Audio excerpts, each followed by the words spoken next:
há cerca de 60 anos, Hannah Arendt escrevia Eichmann em Jerusalém e trazia holofotes para um dos temas mais intrincados que envolvem o Holocausto.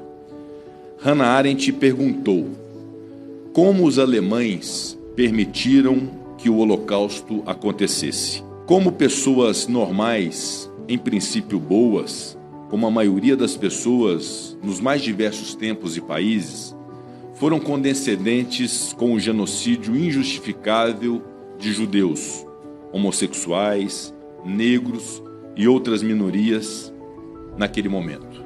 O livro narra o julgamento de Adolf Eichmann, um funcionário público que cumpria as ordens emanadas do Estado alemão no sentido de executar o Holocausto. Dito de uma maneira mais direta, Eichmann era um funcionário público cuja função era assassinar pessoas em cumprimento às ordens do Estado alemão nazista. Era um empregado público que executava o seu trabalho sem questionar aspectos morais, como o caráter ético das ordens que recebia. Eichmann foi considerado culpado ao final do julgamento e condenado à morte por enforcamento. Deixou como legado histórico a importância de o pensamento crítico ser algo compartilhado por todos na sociedade, não podendo ser esse pensamento crítico privilégio de elites. Por exemplo, pois, quando o pensamento crítico dessas elites se corrompe, é necessário que todas as outras instâncias sociais sejam capazes de agir para que catástrofes humanitárias sejam evitadas. A conclusão de Arendt ao final dessa obra, que é de importância singular para a filosofia contemporânea, é a de que devemos estar sempre vigilantes para que coisas como as que aconteceram naquele momento não se repitam. O mal não é metafísico, mas político e histórico. É produzido por homens como Eichmann, que por um vazio de pensamento, por uma falta de autorreflexão sobre suas atitudes, são capazes de reproduzir as piores torpezas, havendo espaço institucional, por incrível que pareça, para isso. A solução para evitar que algo tão vexatório, tão triste e repugnante se repita na história da humanidade é fortalecer o pensamento crítico das sociedades. Nesse sentido, a repetição de um discurso antigo, mas vivo, que prega a perda de espaço na grade curricular de ensino de matérias que visam o aprimoramento do pensamento crítico, como história, geografia, sociologia, filosofia, antropologia, é um contrassenso e um desserviço.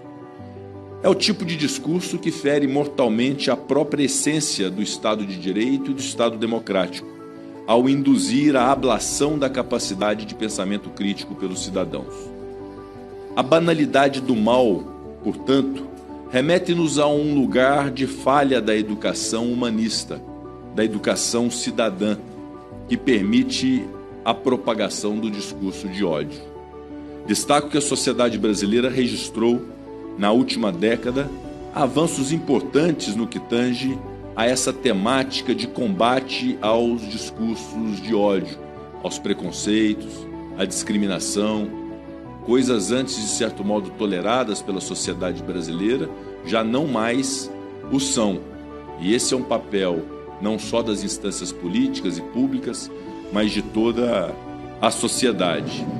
Mas nesse instante da quadra histórica do Brasil, há pontos de retrocessos que todos nós temos o dever de combater, sobretudo com a ampliação da comunicação através das redes sociais e a extraordinária capacidade de disseminação das chamadas fake news, que propagam ódio, discriminação, preconceitos, ataques às instituições, ataques a comunidades, ataques a pessoas.